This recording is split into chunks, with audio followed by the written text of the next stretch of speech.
पहला प्रश्न है कि त्रिलोचन शास्त्री को हिंदी अकादमी का सलाहकार सम्मान कब प्रदान किया गया था? तो वर्ष 1989-90 में। Option number B. अगला प्रश्न है कि निम्नलिखित में से कौन सा स्त्रीलिंग शब्द है? तो वो है लौंग। Option number B. लौंग शब्द स्त्रीलिंग है। अन्य स्त्रीलिंग शब्द हैं वाहिनी, दुधारू पशु आदि। नमक पुरुषवाचक शब्द है। भात तद्भव शब्द है। पनीर शब्द पुरुषवाचक विशेषण भी है। तीसरा प्रश्न है कि निम्नलिखित में से कौन सा कामदेव का पर्यायवाची शब्द नहीं है? तो ऑप्शन नंबर डी निलय। निलय शब्द कामदेव का पर्यायवाची नहीं है। कामदेव के पर्यायवाची शब्द हैं मनोज, अनंग और मनमथ। अगला प्रश्न है कि निम्नलिखित में से किस वाक्य में अकर्मक क्रिया का प्रयोग हुआ है? तो वो है कि मैं सोता हूँ। Option number A. मैं सोता हूँ वाक्य में अकर्मक क्रिया का प्रयोग हुआ है। क्रिया के दो प्रकार होते हैं, सकर्मक और अकर्मक। अकर्मक क्रिया में कर्म का पता नहीं चलता है, जबकि सकर्मक क्रिया में कर्म का पता चलता है। अगला प्रश्न है कि निम्नलिखित में से कौन सा गुणवाचक विशेषण नहीं है? तो वो है मनो अनाज। Option number B. मनो अनाज गुणवाचक विशेषण नहीं है।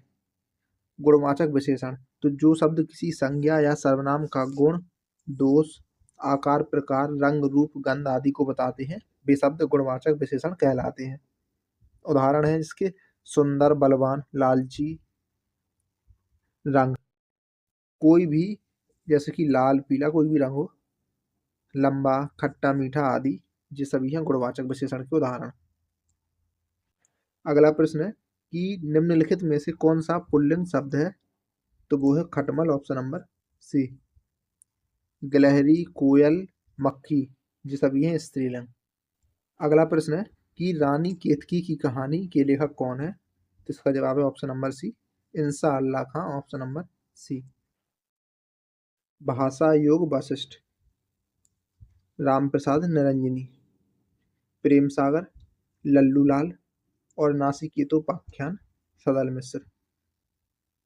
तो नासिकेतोपाख्यान के लेखक हैं सदल मिश्र, प्रेम सागर के हैं लल्लू लाल, भाषा युग वासिष्ठ के हैं रामप्रसाद निरंजनी, और रानी केतकी की कहानी लिखी है इंसा अल्लाह खान ने। अगला प्रश्न है कि निम्नलिखित में से कौन सा सही वाक्य है, उसकी पहचान करनी है। तो दुश्मन ने गोलों और तोपों से आक्रमण किया। Option number B. जिसके द्वारा कर्ता कोई काम करता है उसे क्या कहते हैं? तो करण। Option number B. जिसके द्वारा कर्ता कोई काम करता है तो उसे करण कहते हैं। कारक मुख्यतः 8 प्रकार के होते हैं: कर्ता, कर्म, करण, संप्रदान, अपादान, संबंध, अधिकरण, संबोधन। कर्ता ने कर्म को करण से के द्वारा, संप्रदान के लिए, अपादान से अलगाव की स्थिति में, संबंध का के की रारे री, अधिकरण में पर, संबोधन हे अरे। अगला प्रश्न है कि माँ की बहन संबंध को बताने वाला एक सार्थक शब्द कौन सा है? तो वो है ऑप्शन बी, मौसी। माँ की देवरानी, चाची, माँ की सास, दादी, माँ की माँ, नानी। अगला प्रश्न है कि निम्नलिखित में से समुदायवाचक विशेषण कौन सा है? तो वो है चारों। Option number D. अगला प्रश्न है कि दिए गए पर्यायवाची शब्दों में से वाक्य में आए रिक्त स्थान के लिए सही शब्द चुनना है। तो तिरंगा भारत का राष्ट्रीय ध्वज है। Option number D. अगला प्रश्न है कि इनमें से कौन सा माल गोदाम शब्द के समास विग्रह का सही रूप है? तो वो होगा माल के लिए गोदाम। Option number C. लोकोक्ति और उनके सही अर्थ वाले जोड़े की विकल्प की पहचान करनी है। तो गंगा गए गंगादास, जमुना गए जमुनादास। तो सिद्धांतहीन व्यक्ति। Option number B. दूसरा है खिसियानी बिल्ली खंबा नोचे, तो इसका होगा अपनी असफलता पर खींचना। तीसरा है का वर्षा जब कृषि सुखाने, तो समय के बाद सहायता मिलना, ऑप्शन डी। तेते पांव पसारिए जेती लंबी सौर, तो आय के अनुसार खर्च करना, सी। यानी कि पहले का हो जाएगा बी, दूसरे का ए, तीसरे का डी और चौथे का सी। तो B, A, D, C, option number सी। गंगा गए गंगादास, जमुना गए जमुनादास, तो सिद्धांतहीन व्यक्ति। खिसियानी बिल्ली खंबा नोचे, अपनी असफलता पर खींचना। का वर्षा जब कृषि सुखाने, समय के बाद सहायता का मिलना। तेते पांव पसारिए जेती लंबी सौर, तो आय के अनुसार खर्च करना। अगला प्रश्न है कि हिंदी अकादमी सलाहकार सम्मान की पुरस्कार राशि कितनी है? तो वो है 5 लाख रुपए, ऑप्शन नंबर डी। अगला प्रश्न है कि बहुत बड़ा चढ़ाकर कही गई उक्ति वाक्यांश के लिए एक सार्थक शब्द है, तो वो है अतिशयोक्ति, ऑप्शन नंबर डी। अगला प्रश्न है निम्न में से पुष्टि मार्गी भक्ति संप्रदाय की स्थापना किसने की थी? तो वल्लभाचार्य ने, ऑप्शन नंबर डी। वल्लभाचार्य ने की पुष्टि मार्गी भक्ति संप्रदाय की स्थापना। रामानुजाचार्य ने की विशिष्टाद्वैतवाद की। विट्ठलनाथ ने अष्टछाप की और सूरदास ने सगुण कृष्ण भक्ति शाखा। अगला प्रश्न है कि निम्नलिखित में से सही वाक्य की पहचान कीजिए। तो वह देर तक सोकर उठता है, ऑप्शन नंबर सी। अब यहां से है गद्यांश, प्रश्न संख्या 19 से 23 तक। तो निम्नलिखित अनुच्छेद को पढ़कर उसके नीचे दिए गए प्रश्नों के उत्तर देने हैं। तो ये रहा गद्यांश। अब इस गद्यांश के प्रश्नों के उत्तर करते हैं। तो निम्न में से कौन कल्पना और मानवीकरण की प्रवृत्तियों को भाषा में लिंग की उत्पत्ति का कारण नहीं मानता है? तो अर्नाल्ड, ऑप्शन नंबर डी। भाषा में लिंग विषयक चिंतन की परंपरा किससे प्रारंभ होती है? तो इसका जवाब हो जाएगा पाणिनि से, ऑप्शन नंबर ए।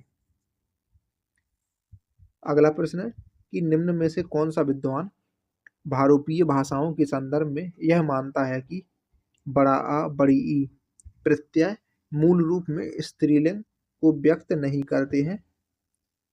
तो ब्रुगमैन, ऑप्शन नंबर ए। निम्न में से कौन सा विद्वान भाषा में लिंग का प्रयोग यादृच्छिक मानता है?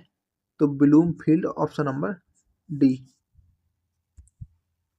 अगला प्रश्न है कि संस्कृत के व्याकरण में लिंग निर्धारण का प्रमुख आधार है अर्थ, ऑप्शन नंबर बी। अगला प्रश्न है कि रस से भरा विग्रह का सामासिक पद इनमें से कौन सा है? तो वो है रस भरा, ऑप्शन नंबर डी। कोई आया है वाक्य में कौन सा सर्वनाम भेद का प्रयोग हुआ है? तो कोई आया है, तो इसमें हुआ है अनिश्चयवाचक, ऑप्शन नंबर डी। भारतीय संविधान के अनुच्छेद 210 में निर्देशित है विधानमंडल में प्रयुक्त होने वाली भाषा के बारे में, ऑप्शन नंबर बी। अगला प्रश्न है कि निरंतरता बोधक संयुक्त क्रिया का उदाहरण है? तो बरसता रहता है, ऑप्शन नंबर सी। बरसता रहता है निरंतरता बोधक संयुक्त क्रिया का उदाहरण है। क्रिया रचना के आधार पर दो प्रकार की होती है, जैसे इसकी सकर्मक और अकर्मक रचना के आधार पर, और प्रयोग के आधार पर होती है 5 प्रकार की। सहायक, पूर्वकालिक, नामबोध, संयुक्त और क्रियार्थक। क्रिया ये होगी 5 प्रकार की। अगला प्रश्न है कि सन 1968 में किस साहित्यकार को ज्ञानपीठ पुरस्कार मिला था? तो सुमित्रानंदन पंत को। 1968 में सुमित्रानंदन पंत जी को मिला था चिदम्बरा पर ज्ञानपीठ पुरस्कार। 1968 में चिदम्बरा पर सुमित्रानंदन पंत को मिला था ज्ञानपीठ पुरस्कार। रामधारी सिंह दिनकर को मिला था और वसी के लिए 1972 में। सूर्यकांत त्रिपाठी निराला को मिला था 1948 में। कितनी नामों में कितनी बार के लिए? ज्ञानपीठ पुरस्कार की स्थापना का श्रेय जाता है श्री साहू शांति प्रसाद जैन को, जैन के परिवार को। अगला प्रश्न है कि निम्नलिखित वाक्य में आए खाली स्थान के लिए सही शब्द चुनना है। तो माँ ने बाजार से डैश खरीदे। तो माँ ने बाजार से बहुत कुछ खरीदे, ऑप्शन नंबर डी। अगला प्रश्न है कि दिए गए वाक्य के लिए अनावश्यक प्रसर्गों को हटाकर सही वाक्य छांटें। वह छत पर से नीचे को गिर पड़ा। तो वह छत से नीचे गिर पड़ा, ऑप्शन नंबर बी। अगला प्रश्न है कि नंददास इनमें से किस ग्रंथ के लेखक हैं। तो रसमंजरी के, ऑप्शन नंबर सी। नंददास रसमंजरी के लेखक हैं। 36 दशक के लेखक हैं भूषण। ललित ललाम के लेखक हैं मतीराम। और भावविलास के लेखक हैं देव। केंद्रीय हिंदी निर्देशालय की स्थापना कब की गई थी। तो इसका जवाब है वर्ष 1960 में। निम्नलिखित में से कौन सी रचना नरोत्तम दास की है। तो सुदामा चरित, ऑप्शन नंबर ए। सुदामा चरित के लेखक हैं नरोत्तम दास। जानकी मंगल के लेखक हैं तुलसीदास। रुक्मणी मंगल के लेखक हैं नंददास। और हनुमान नाटक के लेखक हैं आदि कवि हृदयराम। निम्नलिखित में बहुवचन शब्द है। तो वो है समाचार, ऑप्शन नंबर डी। समाचार है बहुवचन, जबकि प्याला, हीरा और डिबिया ये तीनों एक वचन है। अगला प्रश्न है कि लोकोक्ति और उसके सही अर्थ वाले जोड़े के विकल्प की पहचान करनी है। तो पहला है पंचों का कहा सिर माथे का। तो फैसला मानना पहले का हो जाएगा ये। दूसरा है हमारी बिल्ली हमी से म्याऊं, यानी कि सहायता करने पर रौब जमाना। दूसरे का हो जाएगा डी। अगला है सहज पके सो मीठा हो, समय पर ही काम होता है। तीसरे का सी हो जाएगा। और चौथा है बीती ताही बिसारी दे आगे की सुधी ले, यानी कि बीती बातें भूलकर भविष्य की सोचना। तो चौथे का हो जाएगा B. A D C B A विकल्प में है ही नहीं। पंचों ने कहा सिर माथे। तो फैसला मानना। हमारी बिल्ली हमी से म्याऊं, तो सहायता करने वाले से रौब जमाना। सहज पके सो मीठा होए, समय से ही काम पूरा होता है। और बीती ताही बिसारी दे आगे की सुधीले, बीती बातें भूलकर भविष्य की सोचना। अगला प्रश्न है कि कुंवर नारायण को ज्ञानपीठ पुरस्कार किस वर्ष में प्रदान किया गया था। तो वर्ष 2005 में। कुंवर नारायण को ज्ञानपीठ पुरस्कार मिला था वर्ष 2005 में। इन्हें नई कविता आंदोलन का सशक्त हस्ताक्षर कहा जाता है। ये तीसरे सप्तक जो कि 1951 में आया था के प्रमुख कवियों में शुमार रहे हैं। अगला प्रश्न है कि निम्नलिखित वाक्य में आए खाली स्थान के लिए सही शब्द चुनना है। तो उद्यमी कभी भी हाथ पर हाथ धरे नहीं बैठते हैं, वे तो कुछ करते ही दिखते हैं, ऑप्शन नंबर सी।